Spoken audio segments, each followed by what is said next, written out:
Muy buenas noches, tengan todos ustedes.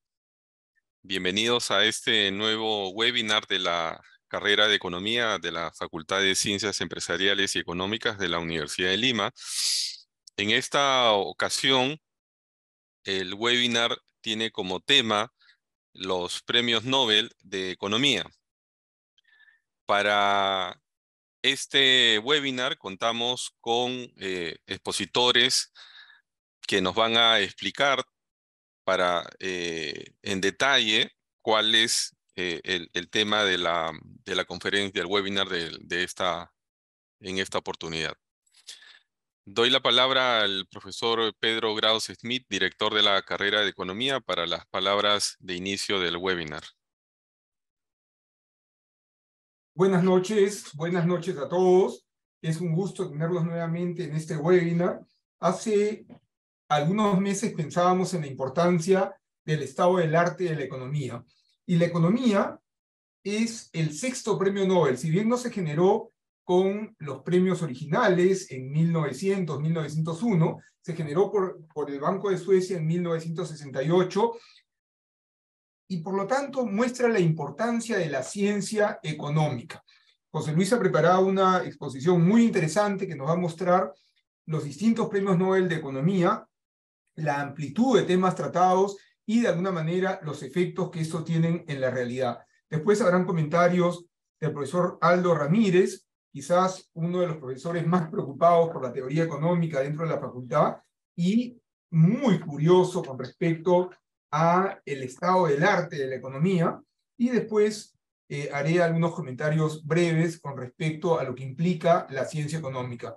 Yo les doy la bienvenida a todos los presentes, profesores, alumnos, exalumnos, y es importante que la carrera siga avanzando. Esta es otra actividad del Observatorio Económico, Financiero y Social que ya les va a ir brindando en el futuro más y más sorpresas. Nada más, bienvenidos nuevamente y adelante, Jaldo. Gracias.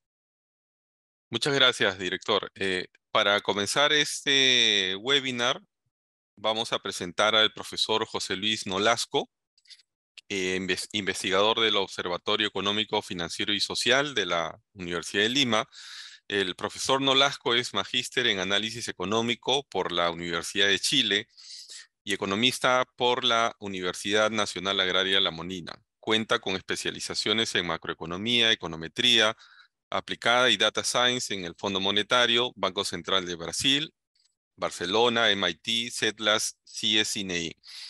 Ha publicado el libro Econometría Aplicada del año 2015. Sus investigaciones se enfocan en temas relacionados con crecimiento económico, macroeconomía, innovación y econometría aplicada.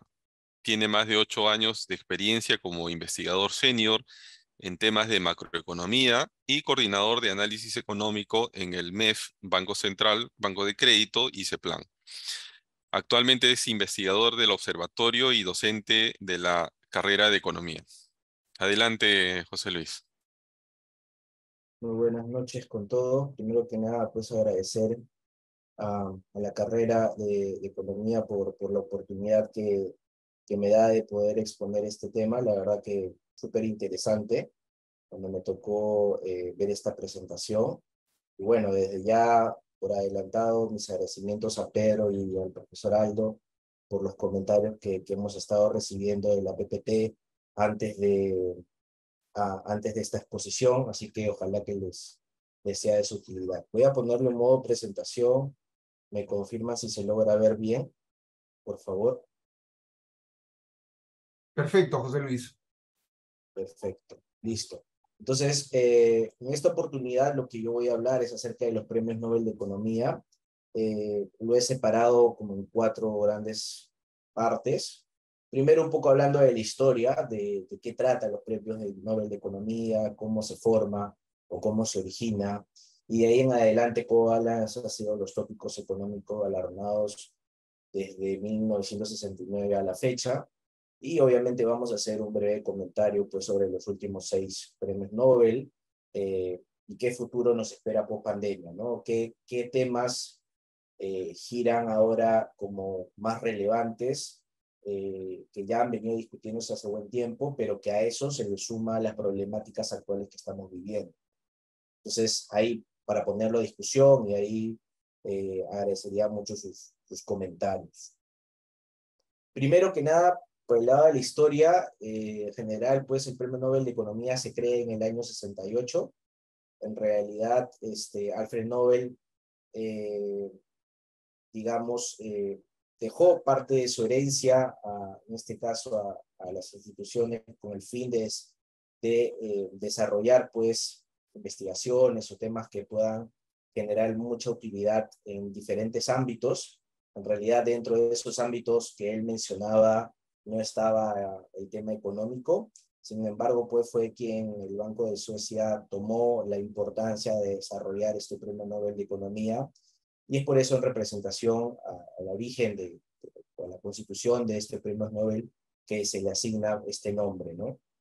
En la actualidad hay aproximadamente 54 premiaciones y 92 ganadores, entre los cuales el primero ha sido Friedrich Timbergen, y básicamente las características del premio pues consta de una medalla de oro, un diploma de la Real Academia de Ciencias de Suecia y un premio monetario de aproximadamente $1 millón, ¿no? O 10 millones de coronas suecas. Más o menos cómo gira el proceso de elección, ¿no? Ahí, con ayuda del equipo del observatorio, comenzamos a averiguar cómo nace este proceso, cómo se da finalmente antes de la elección en un determinado año, hasta que se elige, digamos, al ganador o a los ganadores, ¿no? En primer lugar, es todo un proceso que yo lo veo desde incluso el año previo, ¿no? Es decir, desde septiembre, enero, comienza a girar aproximadamente 3.000 encuestas anónimas a expertos, las cuales se entregan a este comité de premios Ciencias Económicas, que ya vamos a ver quiénes lo conforman, y comienzan de esas 3.000 encuestas, comienzan pues a sintetizar a una lista un poco más reducida de candidatos, ¿no? Luego, entre el mes de marzo y mayo, esta lista más reducida se envía a los expertos. De junio a agosto se envía un breve reporte donde se justifica cuál de esta lista de candidatos podría ser evaluado, y esto pasa, digamos, a la Real Academia de Ciencias de Suecia para que finalmente, teniendo el reporte y teniendo todo el proceso previo, pues finalmente se anuncie el ganador. Actualmente los miembros del Comité de Premios Ciencias Económicas son los que ustedes ven en la pantalla. Está Peter Fredriksson, Per Strömberg, Jacob Stevenson, Ellingsen, Hasler y Krusler. Básicamente, pues, varios de ellos, de alguna otra manera, tienen ciertas características en temas de galardones para que puedan ser escogidos parte de este comité. Y bueno, como le decía, el proceso es largo, ¿no? Arranca desde el año previo, de septiembre, finalmente en octubre del siguiente año es donde ya se comienzan a, digamos, a presentar los ganadores. En la segunda parte de la presentación, lo que queríamos explicarles un poco es cómo ha sido la línea de tiempo, ¿no?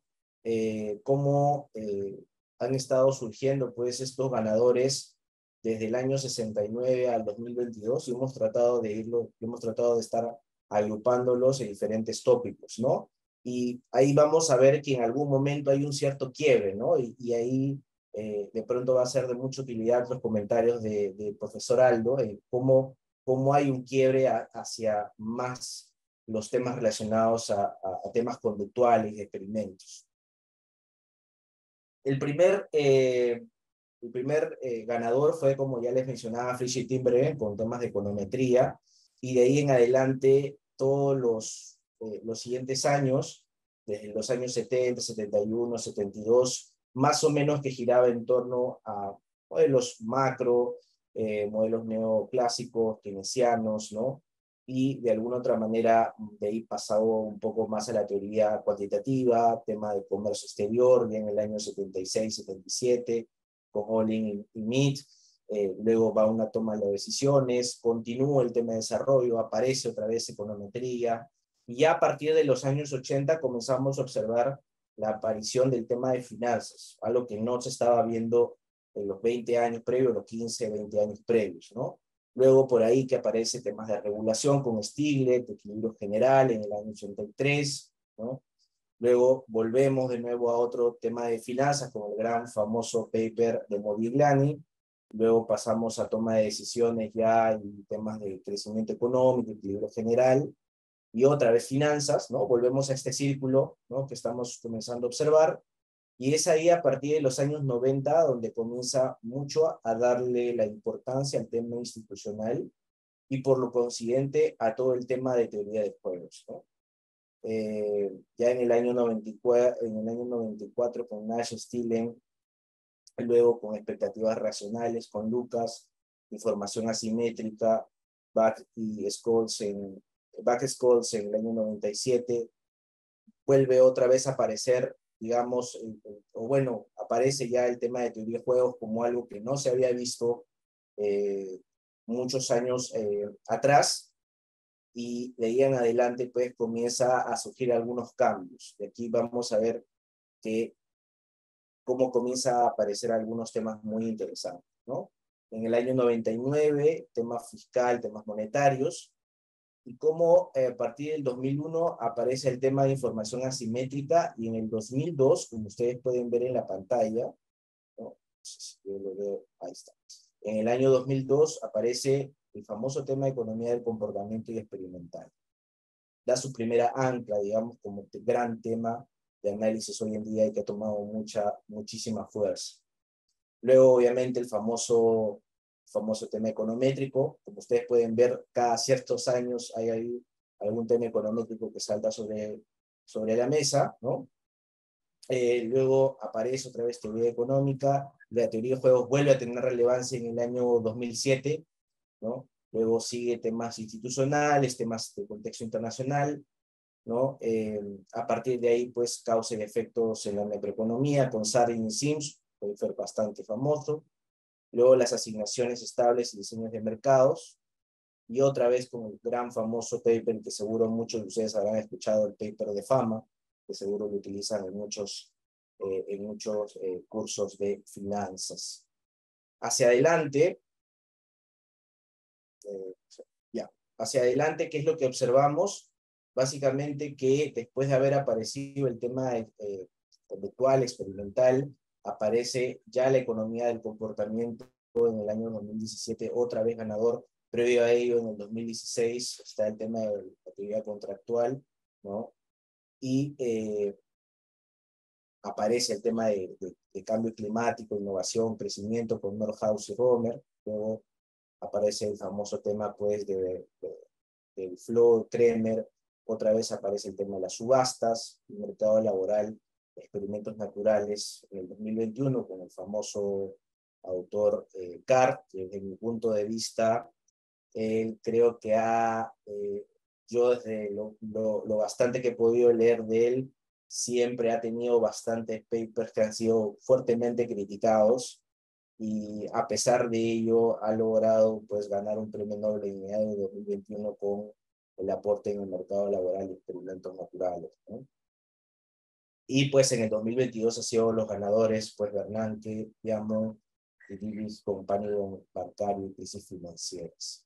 Dando esta, digamos, historia de tiempo, que es bastante larga, desde el año 69 a la fecha, lo que quería mostrarles es cómo, a ver, resumiendo de lo que ustedes han podido ver en primera instancia, los temas econométricos son muy pocos, en realidad han aparecido en algunos tiempos, más entre los 80s, 90s, donde han habido ciertos aportes. Finanzas siempre ha aparecido, siempre hay algunos temas que son súper importantes, sobre todo en coyunturas de contexto internacional muy volátiles, ¿no?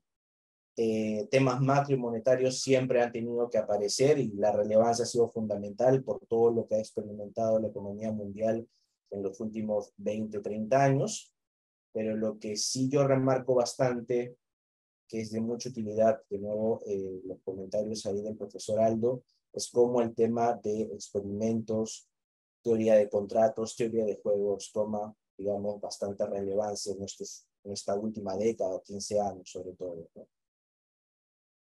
Sobre los galardonados recientemente, Bueno, en el caso del paper de Hart, y voy a apagar un rato mi cámara porque no veo que tengo poca señal, ¿sí? Bueno, en el paper del 2016, o perdón, en los ganadores del 2016 de Hart, Bain y Holmstree, básicamente Hart es un economista británico que prácticamente pues aportó a la teoría contractual al ser uno de los pioneros pues, sobre los llamados contratos imperfectos, los cuales mencionaban pues, que cómo es difícil o imposible que un contrato tome en cuenta todos los escenarios posibles, específicamente aquellos aspectos relacionados a la productividad, ¿no? Y por otro lado, pues Holmström era un economista pues, finlandés, que aportó también, por su lado, la teoría contractual del famoso principal, quien realiza los contratos, y la gente, quien es el contratado, ¿no? Y finalmente se hace toda esta discusión de cómo el principal no sabe, eh, no sabe cómo está actuando el agente todo el tiempo y que existe un riesgo moral que definitivamente juega eh, bastante en cuenta, sobre todo si la persona está o no trabajando, ¿no? Respecto al 2017, es un economista, Tal es un economista estadounidense que al igual que Kahneman ha realizado aportes a la economía del comportamiento, principalmente enfocado pues a la economía con fundamentos de la psicología, de modo que deja atrás el supuesto de que todos los seres humanos pues somos perfectamente racionales, argumentando que nuestra racionalidad hasta cierto punto es limitada, ¿no? Y que entre sus contribuciones pues destaca que encontró que los seres humanos son influidos por tres factores al momento de tomar decisiones económicas. Uno, teniendo en cuenta que la racionalidad es limitada. Dos, que los problemas para mantener siempre el autocontrol, ¿no? Siempre existen problemas para ello. Y las preferencias sociales. En el 2018, tanto Nordhaus como Romen llegan a analizar el rol del cambio climático, de la innovación tecnológica dentro de un modelo, dentro de una función de producción. Ambos economistas estadounidenses tratan pues de desarrollar modelos que incluyen la emisión de CO2, el efecto de la atmósfera y la producción de la economía, ¿no? Y cómo estas están relacionadas incluso también con el tema de cambio tecnológico. En el año 2019, los tres autores, Banerjee, Duflo y Kremer,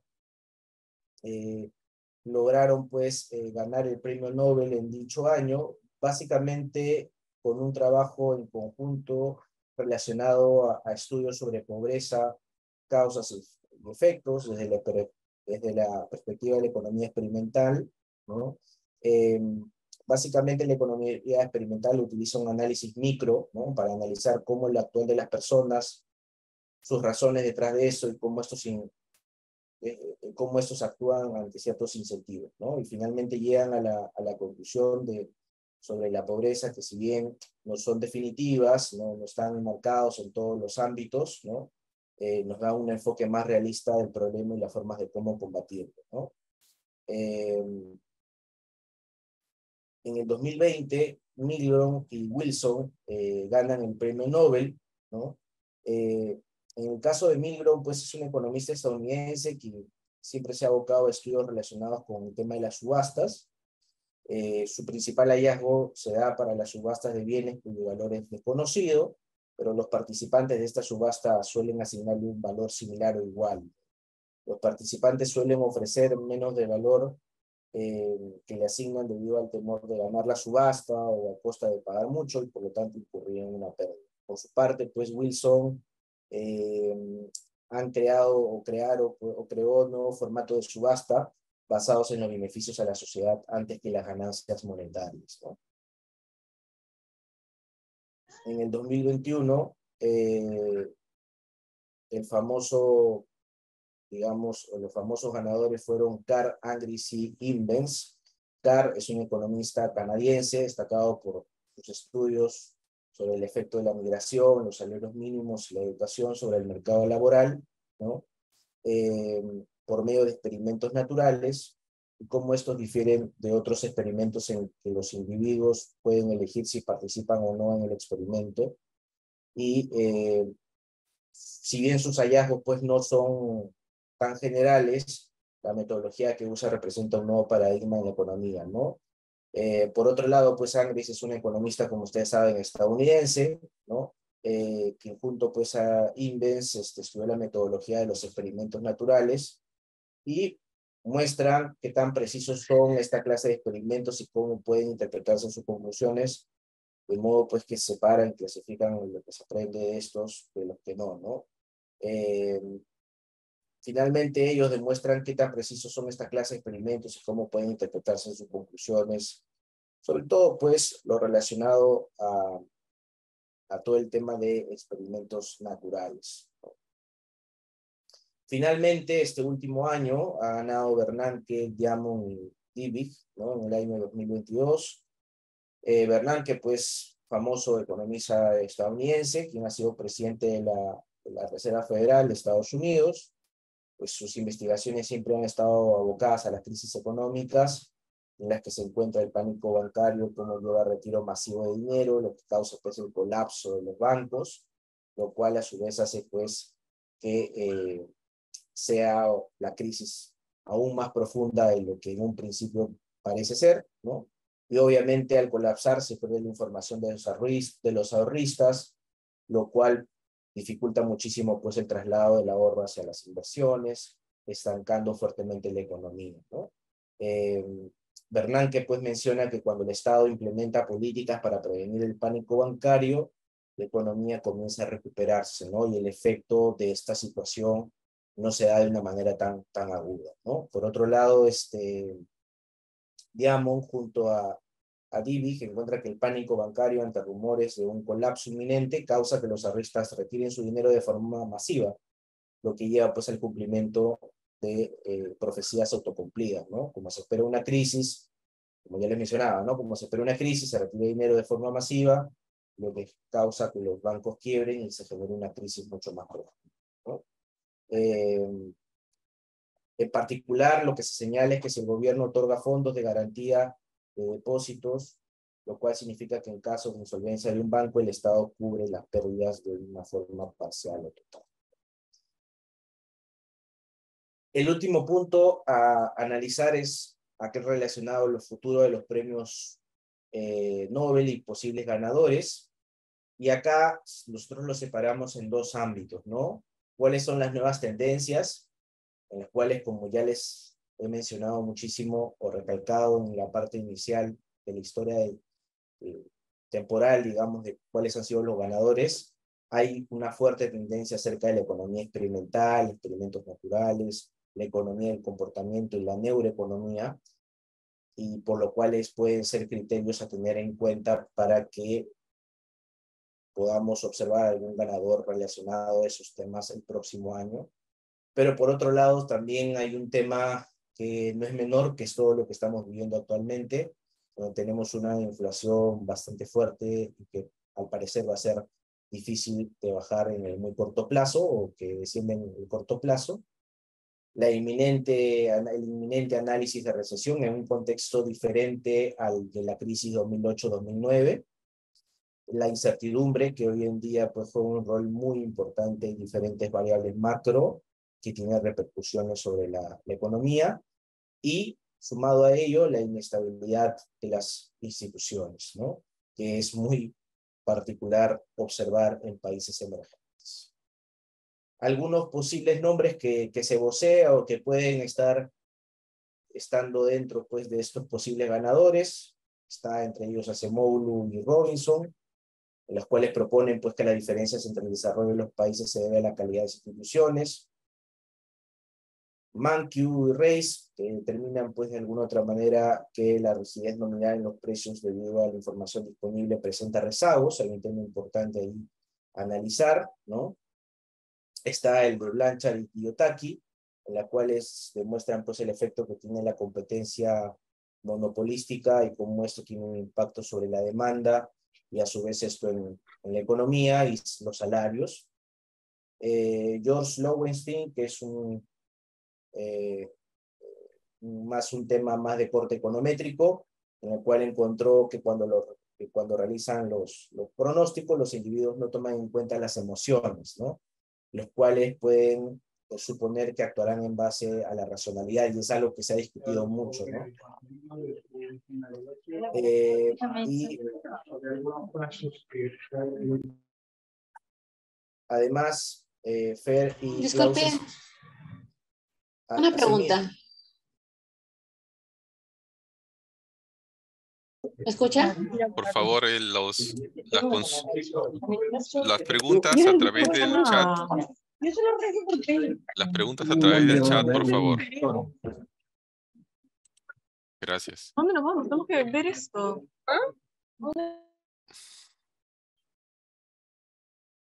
Ok, continúo. Sí, por favor. Respecto a otros posibles que pueden estar, digamos, siendo ganadores el próximo año, es el Fer y Klaus Smith, encontrarán en la cual cuando hay aversión a la desigualdad se puede sacrificar una parte de las propias ganancias en favor del otro, ¿no? Y finalmente, Jordi Galí encuentra que los shocks tecnológicos tienden a aumentar el nivel de desempleo y reducir la productividad de trabajo, algo que en verdad ya se viene observando frecuentemente pues, en los estudios de innovación tecnológica, ¿no? Cuando se llega pues, a realizar algún tipo de innovación, en alguna medida puede tener efectos en el corto plazo sobre el empleo, ¿no? Así que ahí pues Jordi Galí intenta aproximar este aporte a través de un modelo MAP. Eso sería todo. Muchísimas gracias. Quedo atento a sus consultas. Gracias, José Luis. Continuando con el programa, tenemos comentarios del director de la carrera de Economía, profesor Pedro Grados. El profesor Grados tiene un doctorado en Gobierno y Política Pública por el Instituto de Gobierno y Gestión Pública de la Universidad de San Martín de Porres. Tiene estudios doctorales en Administración y Dirección de Empresas en la Universidad Politécnica de Cataluña de Barcelona y maestría en Banca y Finanzas por la Universidad de Lima. Economista por la Universidad de Lima, ha sido presidente de la Corporación Financiera de Desarrollo, gerente general y gerente de inversiones de Profuturo FP y vicepresidente en la Bolsa de Valores de Lima. Actualmente es director de la carrera de Economía de la Universidad de Lima y miembro del directorio del Banco de China en Perú, así como de una sociedad administradora de fondos de inversión. Adelante, Pedro. Buenas noches con todos. Gracias, Haldor. Muchísimas gracias, José Luis, por tu presentación. Creo que es una presentación que nos inspira y nos genera mucha curiosidad. Quiero, más que entrar al detalle de los premios Nobel y hablar sobre quién podría ser el siguiente premio Nobel, conversar un poco sobre lo que el premio Nobel ha significado en cuanto a generación de nuevo conocimiento, en cuanto al objetivo de premiar a aquellos que han contribuido más con el desarrollo de la sociedad. Recordemos, y lo mencionaba José Luis, que han sido 5 premios Nobel que genera Alfred Nobel a principios del siglo XX, a finales del siglo XIX, principios del siglo XX, y pensemos en cada uno de ellos y lo que estos premios Nobel ha implicado para después hablar del premio Nobel de Economía. Medicina. ¿Cuántas personas han logrado mejorar su calidad de vida debido a todos los médicos, investigadores o científicos que han generado aportes al conocimiento de la ciencia médica? Física. ¿Habríamos llegado a la Luna sin todos los cálculos físicos que se han generado? Pensemos en muchos físicos mucho antes del premio Nobel y en otros, como Einstein, ya que obtuvieron el premio Nobel. Pensemos en la química y pensemos en si sería posible o no la energía atómica si no hubiera existido la señora Curie, además una mujer que ganó 2 premios Nobel y una de las pocas mujeres que ha ganado el premio Nobel en química. Pensemos, y ahí estamos en ciencias, medicina, física, química. El hombre es científico, el hombre genera conocimiento, el hombre pretende mejorar constantemente su manera de vivir. Y creo que la evidencia empírica nos muestra, si analizamos los últimos 2000 años, que la calidad de vida del ser humano ha mejorado. La esperanza de vida al nacer se ha incrementado significativamente. Hablamos estrictamente de una variable cuantitativa. ¿Cuál es la esperanza de vida al nacer hoy y cuál era hace 200 años? Cuando surgieron los sistemas de pensiones hace aproximadamente 200 años en Prusia, la esperanza de vida era alrededor de 50 años. Hoy en muchos países supera los 80 años. Hemos mejorado, y eso tiene que ver con el conocimiento, con la medicina, con la física, con la química. Pero no somos solamente ciencia pura, somos también búsqueda de la paz, somos también sueños, somos también libertad. Y ahí tenemos que pensar en otros dos premios Nobel, el premio Nobel de la Paz, Mandela, un ejemplo de ser humano. Mandela estuvo más de 25 años en la cárcel y salió sin ningún odio y trató de generar una sociedad integrada. Ojalá muchos de los políticos en el mundo en general, en el Perú en particular, piensen en cómo generar una sociedad integrada o un Perú integrado. A pesar de todo lo que implicó la segregación racial en Sudáfrica, Mandela hábilmente se da cuenta que un mejor Sudáfrica implicaba integrar, no separar, resolver conflictos, no incentivar conflictos.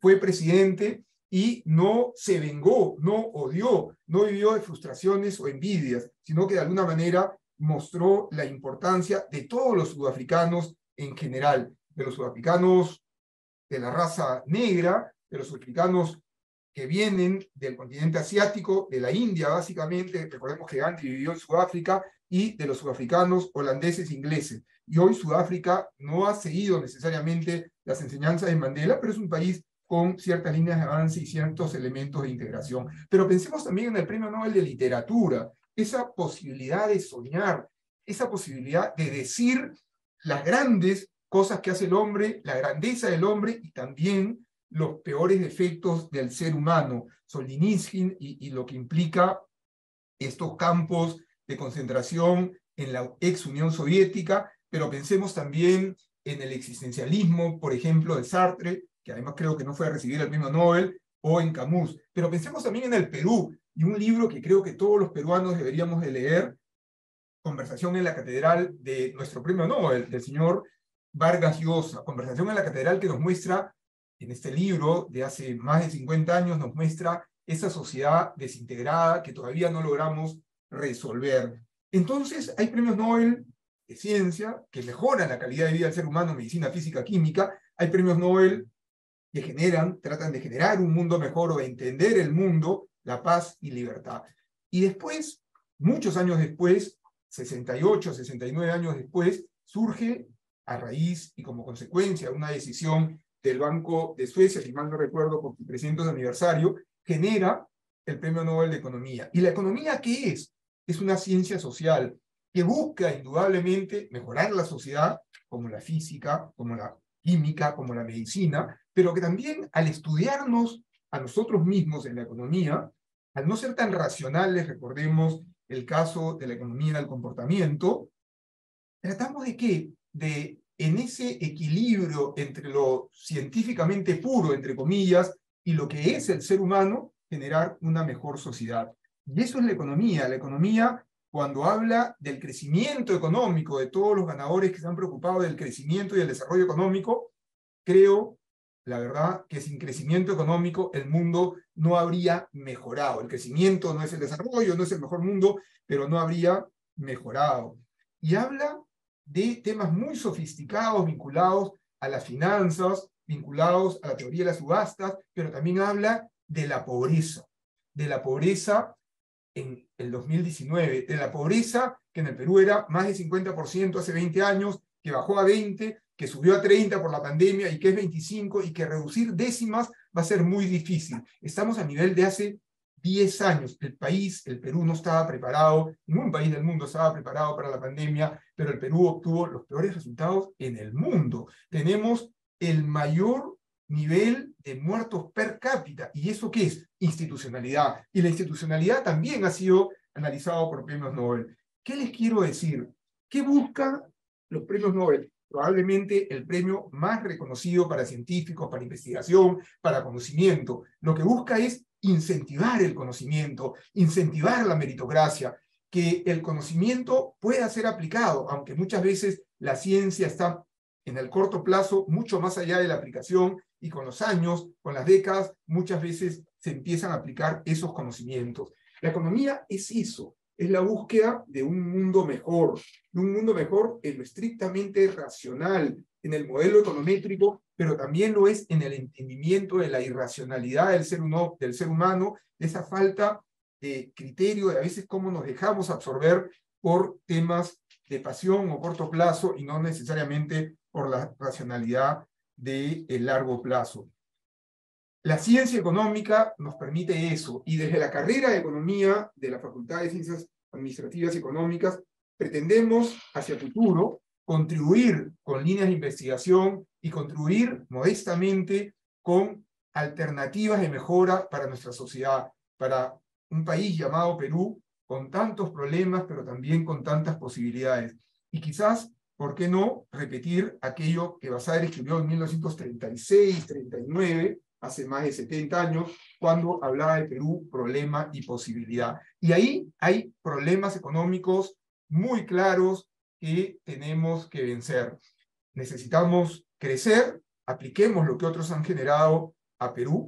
Hay muchos trabajos, no necesariamente científicos, pero sí empíricos aplicados a la realidad de muchos países y donde se muestra que sin crecimiento económico no vamos a resolver el problema de la pobreza. Pero también hay premios Nobel que hablan de institucionalidad. Nuestro país tiene claros problemas de institucionalidad, es decir, el Estado en su conjunto no cumple su rol. Hay instituciones como el Banco Central, como la Superintendencia, que han mejorado, pero hay otras que no, que más bien han empeorado. Necesitamos crecer, necesitamos institucionalidad. Apliquemos el conocimiento que ya existe. Necesitamos estudiar la economía del comportamiento para entender, tratar de comprender, no necesariamente aceptar lo que implica muchos comentarios de, digamos, generadores de opinión pública o distorsionadores de la opinión. Pero seamos optimistas y desde la carrera de Economía vamos a seguir trabajando con estos temas. Queremos transmitir el conocimiento que ya fue generado, que existe, pero queremos también, en línea con el esfuerzo que está haciendo la Universidad de Lima en los últimos años, de contribuir con la generación de nuevo conocimiento en general o aplicación del conocimiento que ya existe. Por lo tanto, nada, no me queda sino felicitar nuevamente al Observatorio Económico, Financiero y Social por el trabajo realizado, felicitar a José Luis Nolasco por su exposición y a todo el equipo que lo acompañó en esta presentación. Hay mucho más trabajo que el que aparentemente se presenta, y felicitar, me voy también al profesor Aldo Ramírez, que de alguna manera en sus conversaciones esporádicas siempre nos ilusiona con profundizar en la ciencia económica. Muchas gracias, Haldor. Ahí lo dejo en espera de preguntas. Gracias. Gracias, Pedro. Vamos a pasar a la última parte del webinar. Posteriormente, por favor, las preguntas, si las pueden hacer a través del chat para que los expositores puedan leerlas y finalmente dar sus comentarios si lo consideran, o un comentario general para juntar varias preguntas. Sigue en el programa el profesor Aldo Ramírez Zamudio. El profesor Zamudio es PhD summa cum laude en Economía y Empresa por la Universidad Autónoma de Madrid, máster en Economía por la Indiana University de Bloomington en Estados Unidos y magíster en Economía y Administración Pública por la INAP UAH de España, economista por la Universidad de Lima. Cuenta con experiencia en políticas públicas, modelo de riesgo, negociación, economía experimental y teoría de juegos. Ha sido profesor en los programas de posgrado en Centrum y revisor en importantes revistas indexadas, Cuartil 2 y Cuartil 3. Además, hasta el 2017 y por 25 años trabajó en la SUNAT en evaluación, desarrollo y manejo de proyectos de alcance nacional, jefe de división de planeamiento, de programación operativa en fiscalización y de control de la deuda. Fue asesor del viceministro de Comunicaciones en el año 2011 y actualmente es profesor ordinario asociado por la carrera de Economía en la Facultad de Ciencias Empresariales y Económicas. Adelante, Aldo. Bueno, muchas gracias, Aldo. Creo que me excedí cuando me pidieron el resumen, ¿no? Ha sido, creo que eso equivale a 100 años de vida, más o menos. Bueno, creo que exageré un poco. Más bien, buenas noches. Muchísimas gracias por darme la oportunidad de participar en eso. Felicito de verdad a José Luis porque el esfuerzo de hacer un webinar de esta naturaleza y tener 240 y tantos participantes, de verdad te felicito, José Luis, es un poder de convocatoria tremendo, ¿ya? Y me alegra mucho que los chicos, ¿no? Que nuestros alumnos se interesen en esto porque realmente pues es la pasión, ¿no? Debería ser la pasión de todo, ¿no? Como con el entusiasmo que Pedro ha hablado del premio Nobel, realmente que es contagiante. Yo la verdad que siento probablemente el mismo entusiasmo que tiene Pedro y yo confío ciegamente casi en la ciencia, ¿ya? Entonces, eh, la economía es una ciencia preciosa, ¿ya? Es hermosa, ¿no? Y ha ido cambiando y evolucionando y no se ha quedado anclada en el tiempo, que es lo más importante, ¿no? Entonces, probablemente pues en los años 60, 70, en los 50, la economía era más una rama de la filosofía como nació inicialmente. Porque Adam Smith han de saber que era un filósofo porque la carrera de economía no existía como tal, ¿no? Entonces, era filosofía, era una rama de la filosofía. Economistas, grandes economistas que incluso han ganado el Nobel como Hayek, como Mirles, ¿no? Eran pues, prácticamente filósofos y filósofos liberales, ¿no? Pero digamos, con un trasfondo sobre el comportamiento de los mercados y de cómo debería conducirse un gobierno, ¿no? Tratando de más bien favorecer el crecimiento, favorecer el bienestar de los ciudadanos. Entonces, cada vez ha ido evolucionando más y en los años, pues, 70, ¿no? Como bien mencionó José Luis, hay una revolución tremenda de los métodos cuantitativos, empíricos, ¿no? El empirismo. Entonces, cuando la econometría empezó a mejorar, empezaron a mejorar un montón de métodos cuantitativos más interesantes, ya no era cháchara, ya no era buenas intenciones, sino ya había algo atrás, ya había realmente pruebas contundentes de algo, o hipótesis que podían ser refutadas, porque toda ciencia es falseable. Muchas veces la gente tiene la falsa impresión de que porque yo digo A causa B, eso tiene que quedar tatuado, ¿no? En la mente de todas las generaciones que vienen. Eso no es así, porque el conocimiento es falseable. Lo que hoy puede ser que A causa B, en el tiempo puede tratarse pues, de repente de un problema de endogeneidad, que B también causa A, y eso va a pasar. Y eso pasa en todas las ciencias, ¿ya? En todas las ciencias. Si no fuera así, la física, pues ya conoceríamos todos los secretos del universo, y la verdad es que seguimos trabajando incluso en completar la teoría estándar, ¿no? Hace 4 o 5 años se ha dado el premio Nobel a Higgs, ¿no? Porque por fin pues, se pudo comprobar la existencia del bosón de Higgs, que es parte fundamental de la teoría estándar de la física. Y eso es hace 4 años, o sea, la física, podríamos decir, porque estaba incompleta, la ciencia es así, ¿no? En economía es otro tanto, ¿no? Y es mucho más difícil, como bien decía Samuelson en su época, ¿no? Porque trata de personas y las personas son a veces predecibles, ¿no? Entonces yo siempre recuerdo al gran maestro Keynes, que probablemente es de todos, ¿ya? Los que no han ganado el premio Nobel, porque yo muy joven, el que más mereció ganarlo, ¿no? Sin que eso signifique que yo tenga una preferencia definida o que me declare a mí mismo keynesiano. Eh, pero bueno, pues el legado de Keynes es perecedero, ¿no? Es más, Keynes está tan vivo que la pandemia, todos los países del mundo se volvieron keynesianos, ¿no? Entonces las políticas de estímulo a la demanda agregada, si se usan con prudencia, siguen siendo la única manera conocida que tenemos de evitar la caída de la misma, ¿no? Entonces, eh, Keynes, Friedman, al cual admiro profundamente, ¿no?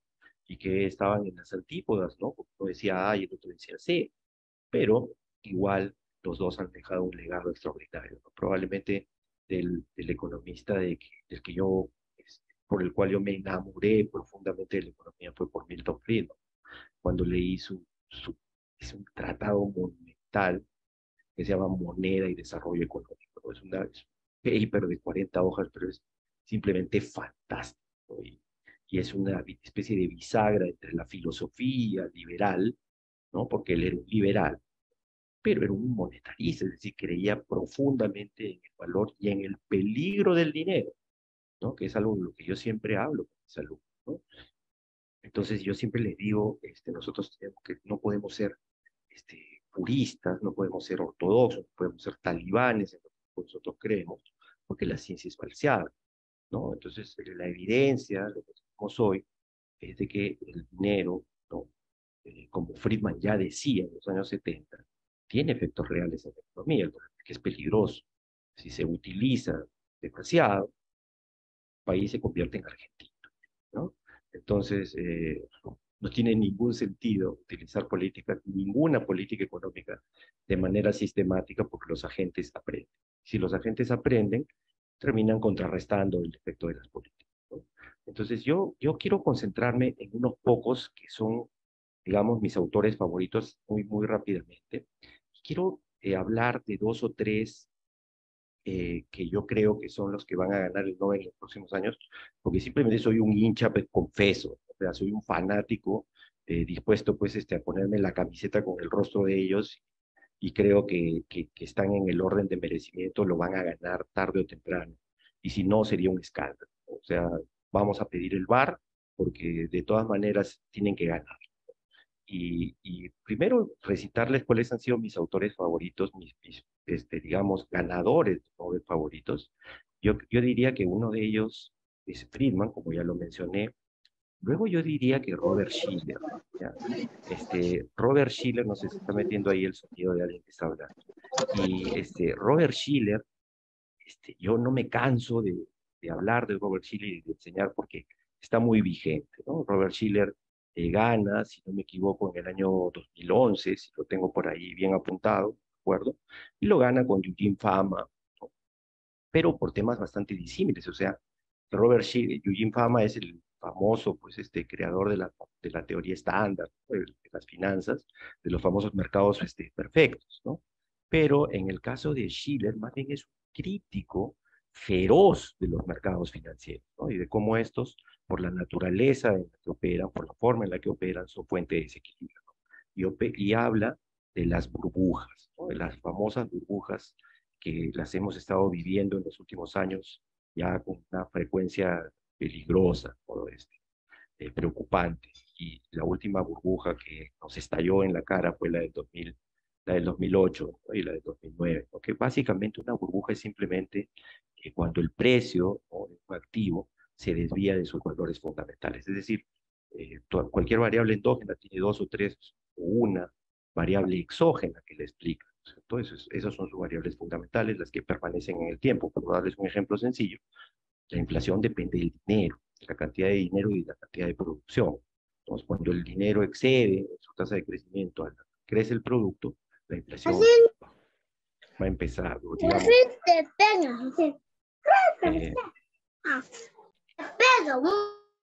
la inflación se dispara, ¿no? Entonces, bueno, pero ha habido oportunidades, ¿no?, en las que la inflación no muestra señales de aplacarse, aun cuando la cantidad de dinero ha sido, pues, cortada en seco.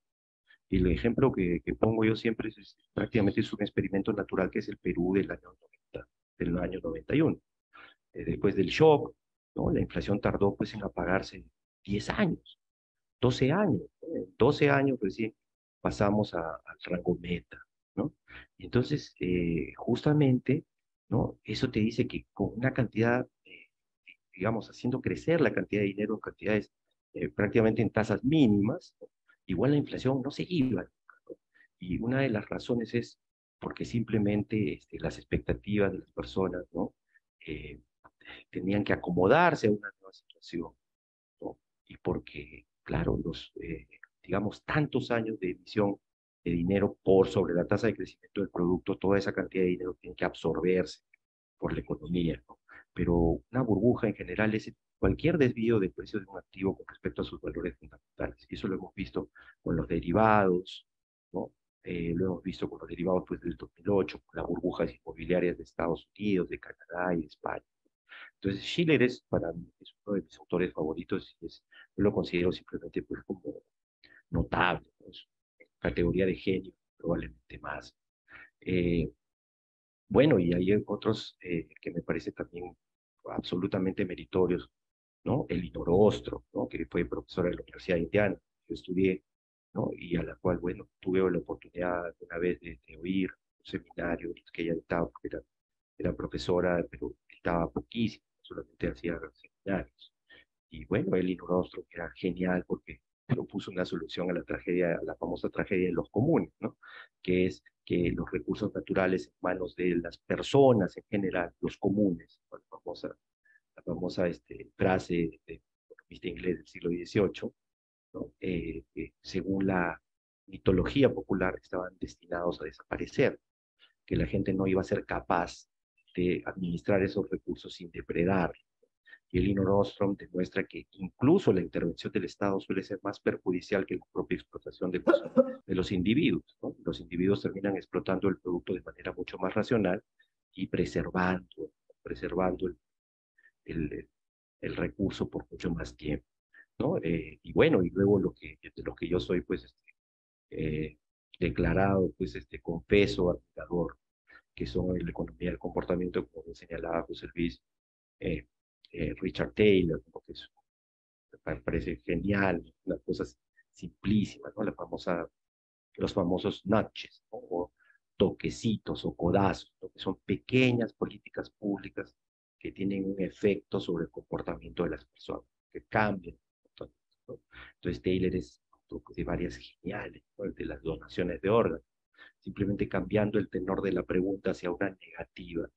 Lo que hizo fue cambiar la tasa de gente que decidía donar órganos de 30% a 70%. Las famosas mosquitas en los urinarios, los taxistas de Nueva York, un montón de cosas más súper interesantes. Taylor ha sido genial. Las contribuciones de Taylor se usan en muchísimos países del mundo. Son pequeñas políticas públicas que mejoran la vida de los ciudadanos. Entonces, aplicaciones absolutamente concretas de una buena teoría económica, que ya es teoría comprobada, ¿no? Porque esas hipótesis han sido demostradas, ¿no? Y bueno, y probablemente entre la gente que me gustaría que gane, que varios los han mencionado, José Luis, ¿no? Varios de los que ha mencionado José Luis, yo le sugerí, por ejemplo, a Gregory Bankio y Ricardo Rey, que son los autores de los famosos costos de Penn, que es simplemente el hecho, la teoría que propone que hay una flexibilidad, hay una rigidez de los precios a ajustarse, ¿no? Y que hay mercados que el ajuste pues no es al estilo clásico, si no se ajusta el precio, si no se ajusta la cantidad, entonces es evidente que esos precios son rígidos. Y uno de esa rigidez de precios es la famosa costos de menú, es decir, que le sale más caro a las empresas ajustar los precios que asumir la pérdida por el cambio del costo de sus insumos. Entonces, simplemente no cambian los precios, ¿no? Pues, y si no cambian los precios, entonces el mercado no está en equilibrio, ¿no? El mercado termina racionado, ¿no? Entonces, los precios se ajustan lentamente, ¿ya? Entonces, los costos de los insumos pueden variar, sea por inflación o sea por cualquier shock de oferta, ¿no? O por un shock de demanda, pero los precios de los bienes finales a veces presentan rigideces notorias, ¿no? Y hay evidencia pues abrumadora de eso, experimentos enormes que se han hecho en los supermercados gigantes, ¿no? Norteamericanos, donde se ha demostrado que los precios no cambian aun cuando cambian el precio de los insumos, ¿no? Y quieren ver un ejemplo de costos de menú, el de la gasolina. O sea, cambian, ¿no? Los costos de los insumos, porque el petróleo ha variado de precio, pero los precios se muestran rígidos a la baja, rígidos a la baja. Eventualmente se ajustará,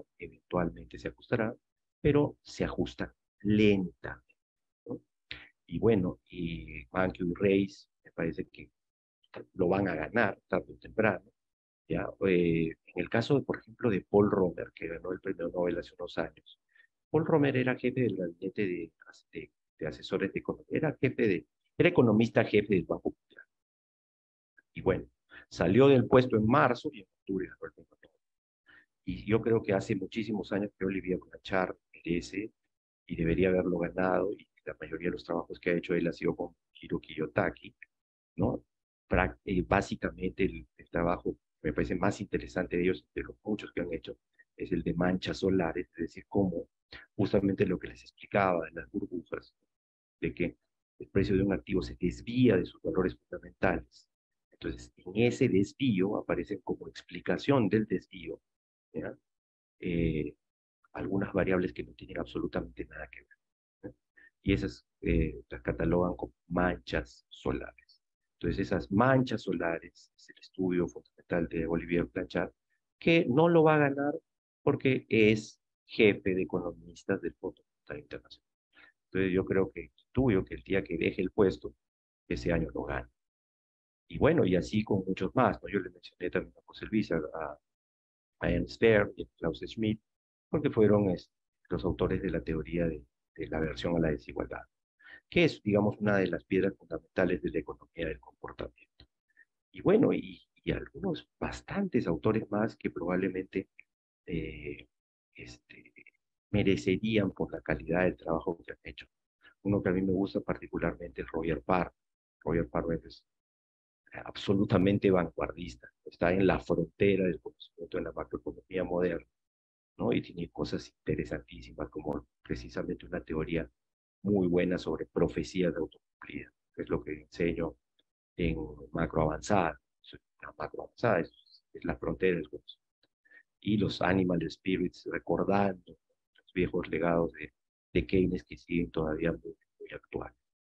Y bueno, y eso sería más o menos todo. No sé si José Luis o alguien más podrían responder algunas de las preguntas que se plantean, ¿no? Que creo que están ahí. Sí, Aldo, gracias. Sí. Por favor, quienes deseen hacer consultas a través del chat para que los expositores puedan leerlas y eventualmente hacer sus comentarios y así poder ordenarnos en este webinar.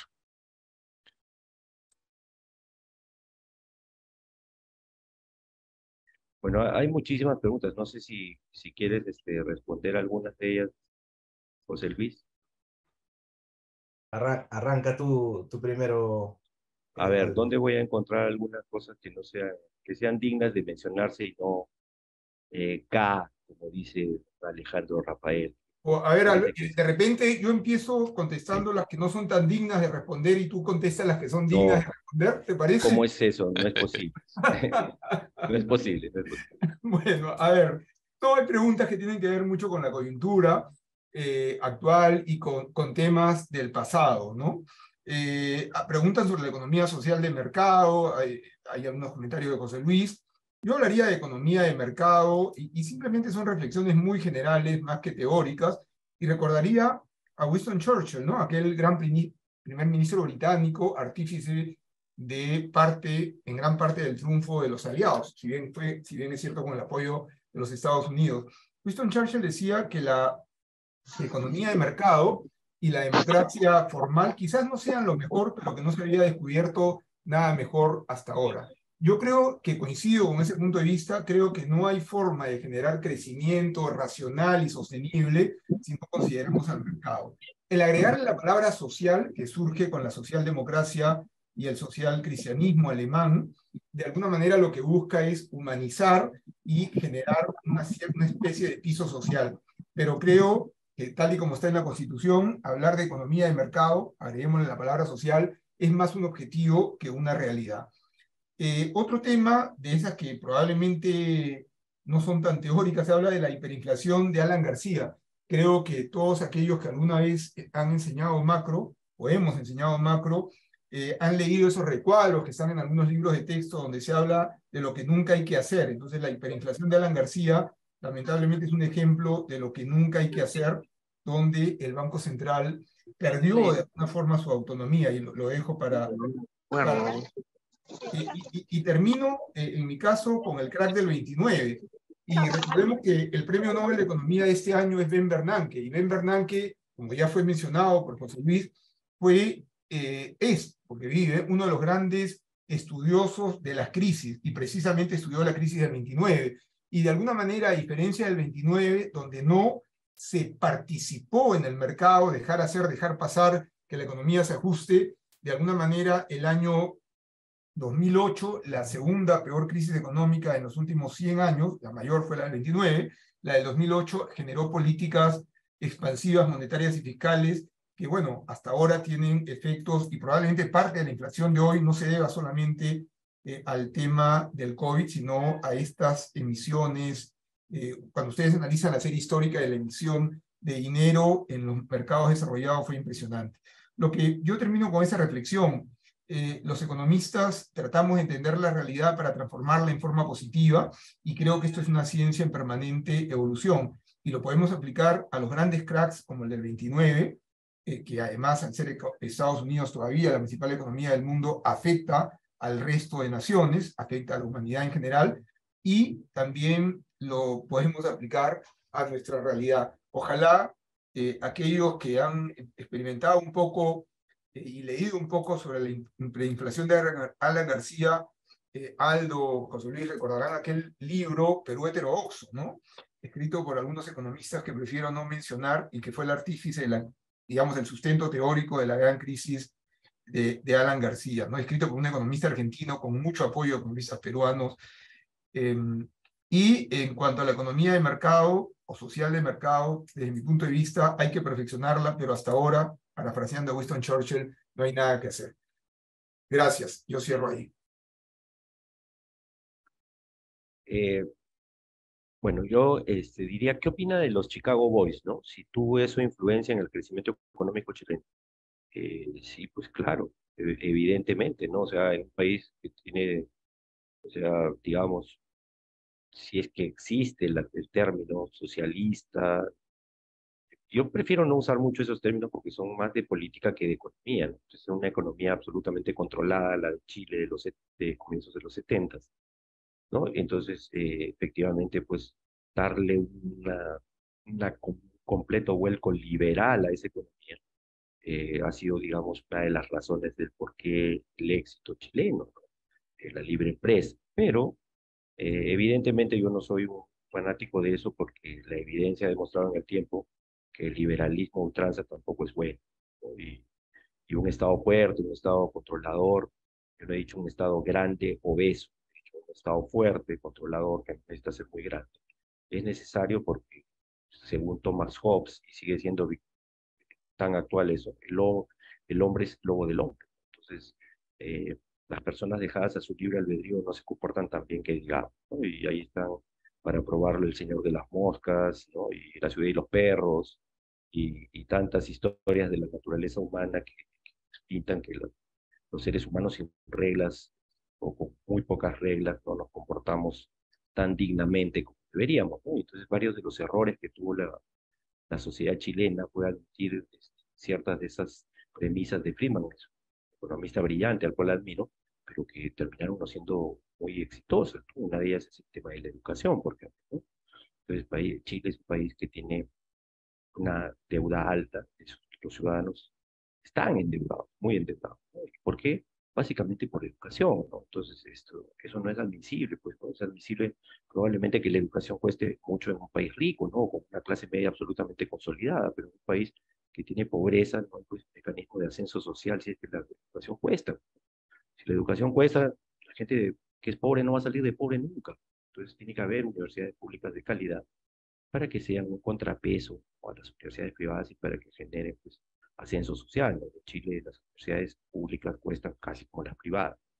Entonces, los actos de vandalismo que hemos observado hace un año y medio, un año, ¿no? O dos, ¿no? Ya no me acuerdo cuándo, creo, un poco antes de la pandemia, pues es un claro reflejo pues, de la insatisfacción que tiene la gente en Chile por situaciones como esa, la que no tiene pues una salida de esas trampas que la propia sociedad chilena ha generado para los pobres, ¿no? No pueden salir de pobres, ¿no? Entonces, si bien los pobres son pocos, digamos, pues esa clase, digamos, que está lindando con la pobreza, es precaria porque tiene mucha deuda. Entonces, si algo les pasa, pues pagar las deudas, entonces entran en problemas, no entran en pobreza inmediatamente. Entonces, eso todo es mejorable, por supuesto, pero de que el liberalismo es bueno, me parece que es buenísimo. Como bien lo ha dicho Pedro, una economía abierta, una economía que compite, sana, pues, una economía sana, pues, y eso no se puede negar. Es el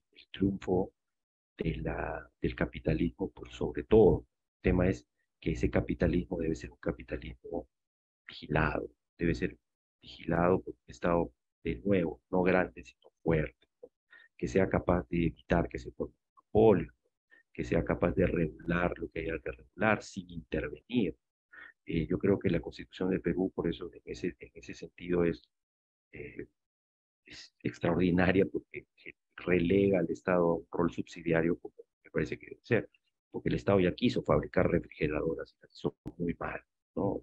Hacía automóviles y los hacía pésimos. Entonces no es solo una cuestión de ideología, es una cuestión de evidencia empírica, es pruebas fidedignas de que no somos buenos tratando de hacer cosas para las que no estamos preparados, ¿ya? Y bueno, pero como les digo, ¿no? En Chile también hubo problemas serios, ¿no? La idea de turismo que luego se probó que no era muy buena, era el tema de la deflación, ¿no? O sea, Prima creía que la deflación era buena porque el dinero cobraba valor en manos del ciudadano. Y la deflación, bueno, todos ahora sabemos que probablemente lo intuíamos en esa época, ¿no? De que la deflación causa recesión. Entonces, esa deflación causó una recesión por 2 años en la economía chilena, de la cual le costó recuperarse. Digamos, en los años 80 ya se estabiliza y deja un poco de lado un liberalismo tan extremo. Pero, ¿no? Digamos, es innegable el éxito que ha tenido, ¿no? Sigue siendo el país que tiene menos pobres en Latinoamérica, incluso menos que Uruguay. Y bueno, luego preguntan lo de la crisis financiera del 2008. Y bueno, yo ya les he hablado de Chile, ¿no? Chile para mí es un tipo genial, ¿no? Y si hay algo que ha dejado claro Chile desde que esto puede volver a ocurrir, y de que el rol del Estado debe ser de regular aquí algunas de estas situaciones que evidentemente son contraproducentes para la sociedad. Es decir, eh, miren, es tan sencillo como que en los años 50 y en los años 60 la banca eh, era pues exactamente un problema de a tres. Es decir, la banca estaba en el medio, al otro lado tenías una persona que le sobraba dinero y al otro lado tenías a alguien al que le faltaba. Entonces simplemente intermediabas, ¿no? Y le dabas al que le falta y el que le sobra. Pero si alguno de los tres le iba mal, ¿no es cierto? Es un problema de tres, no era un problema de toda la sociedad. Entonces la banca moderna ha perdido ese rol de solamente intermediario, y lo que hace es innova productos. Entonces dice, pero eso está bien, ¿no? Pues depende. Pues.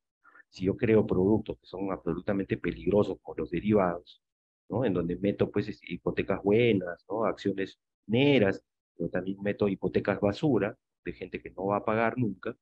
Entonces, en ese mismo saco, voy a causar el cuando las hipotecas basura, ¿no?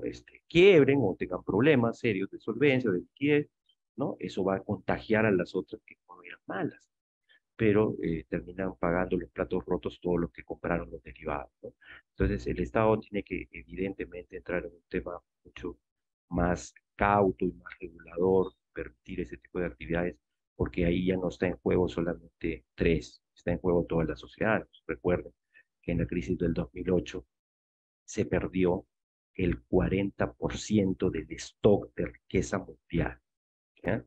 Y en esa pérdida, los que más se vieron perjudicados fueron los fondos de pensiones, ¿ya? Es decir, hicimos que quebraran los jubilados, ¿ya? Lo cual pues, es inmoral prácticamente, ¿no? Entonces, evidentemente, si hay algo que ha dejado Schiller ahí es la preocupación de que eso puede volver a ocurrir y de que hay que asumir un rol más mucho más cauto y regulador. Pero la verdad es que yo no veo que eso esté pasando, ¿ya? Entonces, que alguna crisis se avecina en el futuro es probable. Cada vez que ustedes vean que la curva de los bonos de rendimiento de los bonos del Tesoro de 2 y 10 años se invierte, mejor cambien todo a efectivo, ¿no? Eso es lo que les recomiendo y creo que ya la mayoría lo sabe. Es decir, el rendimiento del bono de Tesoro de 10 años obviamente debe ser mayor que el de 2 años porque tienes que esperar más tiempo para recuperar tu dinero. Pero cuando el rendimiento del bono de 2 años empieza a dar más, empieza a pagar más de 10 años, es porque el mercado asume que esto se va a echar a perder antes de esos 2 años. Entonces, lo que viene es una crisis tremenda. Entonces, esa es la famosa inversión en V de las curvas de rendimiento de los bonos del Tesoro. Entonces, la próxima crisis sí, pues probablemente se esté incubando. En cuanto veamos una inversión la que hubo en el 2020, pero que no llegó a estallar en una crisis porque la pandemia vino primero, ¿no? Sabremos que la próxima crisis está a la vuelta de la esquina, ¿no? Sí, yo les agradezco más bien y dejo a José Luis, no sé si tiene por ahí alguna otra pregunta que contestar. Parte de eso ha sido todo, más bien. Muchas gracias. Muchas gracias, Aldo. Sí, ahí utilizo tus últimos comentarios para responder algunas consultas, ¿no? Por ahí vi una pregunta relacionada a, a cómo se está dando en la región acerca de, pues, gobiernos de izquierda, ¿no? De por sí, todo el mundo, y en particular la región, el próximo año va a tener unos desafíos más complicados que los del 2022, ya no tanto por la pandemia, sino porque estamos enfrentando una desaceleración mundial cada vez más notoria. Pero sumado a ello, pues la región, sobre todo algunos países, están pasando por situaciones complicadas, ¿no? Hoy en día lo que está viviendo Colombia es básicamente la misma cronología que hemos vivido en el 2021 con Castillo. Y lamentablemente, pues, eso ha hecho que los mercados financieros en Colombia y el tipo de cambio y por ahí algunas variables macro ya empiezan a tomar o insumir esta información que se viene dando, ¿no? Y esta incertidumbre, así como en Colombia se está viviendo, pues lo mismo tiene Chile, con el gobierno que tiene actualmente, sumado a todo el tema de la Constitución, que todavía es bastante incierto. Ustedes habrán visto también las noticias de las AFP en Chile. Tenemos a veces, no sé hasta qué punto bueno o malo, la capacidad de copiar lo mismo que se hace en Chile acá. Vamos a ver qué pasa. No sé, no quiero ser ave mal agüero, pero ya las AFP están destrozadas. Sumado a lo que pueda venir más adelante, pues ese es un tema también a tenerlo monitoreado. Y pues vivimos también una situación lamentablemente insostenible, pero que de alguna otra manera, gracias a la institucionalidad de un Banco Central, de un Ministerio de Economía, principalmente, estamos sobreviviendo, ¿no? Y ojalá que eso pueda perdurar todavía algunos años más y la institucionalidad de esos dos grandes lugares no se pierda, porque si no, ahí estamos hablando de otras cosas, ¿no? Así que, independientemente del panorama externo, que la verdad es bastante incierto y al parecer mucho más complejo el 23 que el 22, tenemos una situación, como bien decía el profesor Aldo, que se está incubando y que a la vuelta de la esquina se puede ver ya una recesión en el mundo, sumado a problemas de incertidumbre política que estamos enfrentando en algunos países de la región, ¿no? Por otro lado, también preguntaban si es que las políticas de impulso a la economía tras la pandemia pueden haber aumentado la inflación que vivimos hoy. Lo que pasa es que ya en el 2021, conforme se vino dando, pues, de alguna otra manera, la habilitación de todas estas restricciones que se venían dando en el 2020 y bueno, poco a poco en el 2021 fueron desapareciendo. Tenías pues un gigantesco ahorro privado en el 2020 que fue históricamente alto en Perú, por ejemplo, eh, producto de que varios sectores estaban rezagados, tenías que definitivamente gastarlos en algún momento y ese momento era el 2021, ¿no? Y ese efecto se iba a ir moderando conforme pasen los meses, los trimestres, pero lamentablemente, como cualquier proceso regular de, digamos, salir de la pandemia, pues también el retiro de estímulo monetario, las políticas fiscales que se dieron en aquel momento tenían también que irse quitando, pero todo lo que se había generado antes tenía un efecto futuro y eso iba a generar inflación. Lamentablemente, nadie contaba que en febrero se iba a desencadenar el tema entre Rusia y Ucrania, que hasta el momento no hay una salida clara, que eso ha generado muchos problemas en Europa y en Estados Unidos, y que a ese nivel de inflación en la cual ya nos encontrábamos antes de esa situación entre Rusia y Ucrania, entre ese conflicto, pues ha hecho que la inflación todavía tarde mucho más, ¿no? Y de nuevo utilizo las palabras también de algo en el sentido, porque también vi algunas preguntas relacionadas a la inflación, ¿no? Eh, Lamentablemente hay dos grandes componentes, un componente de la inflación en la cual es más sticky, ¿no? Que puede ser la inflación core, y que esa es la que va a terminar de ceder mucho más lento, y que eso va a hacer también que el retroceso de la inflación se dé de manera muy gradual, y que ojalá el otro rubro, pueda ir siguiendo cada vez más rápido, pero también dependemos de que mejore el contexto externo. Entonces, lamentablemente, las condiciones hoy en día no son buenas, porque al ser una economía pequeña y abierta dependemos de factores externos, y estos factores externos solamente en términos de actividad, sino también en diferentes precios de commodities, de alguna otra manera, pueden afectar también en el corto plazo a la inflación. Así que el panorama pinta complicado también para esa variable el próximo año, pues ya, como ustedes habrán podido ver las diferentes encuestas de expectativas, el próximo año va a ser otro año aparentemente fuera del rango meta, ¿no? Y eso pone bastantes retos al Banco Central, e incluso ya se está hablando de un riesgo que el 2024 podría estar por encima del 3%. Entonces, vamos a ver qué pasa. Lo que sí, pues, es algo que hay que tener en cuenta es que este descenso va a ser muy gradual. Y que mientras que los efectos internacionales no se disipen totalmente e internamente también estemos en otros mini procesos de oferta que están haciendo que algunos sectores de la inflación no desciendan tan rápido, pues el descenso no va a ser tan notorio en los siguientes meses, ¿no? Eso sería todo por mi lado. Muchas gracias. Gracias, José Luis. Aldo, con los comentarios de cierre, podemos dar por concluido este webinar. Pedro, no sé si deseas dar unas palabras de cierre. No, solamente agradecer a todos los participantes, agradecerle a Aldo y a José Luis por el esfuerzo y por el trabajo, a todo el equipo de José Luis que trabaja en el observatorio, y el próximo año pensamos y esperamos tener grandes novedades. Muchas gracias a todos. Muchas gracias por su asistencia y participación. Hasta el siguiente webinar.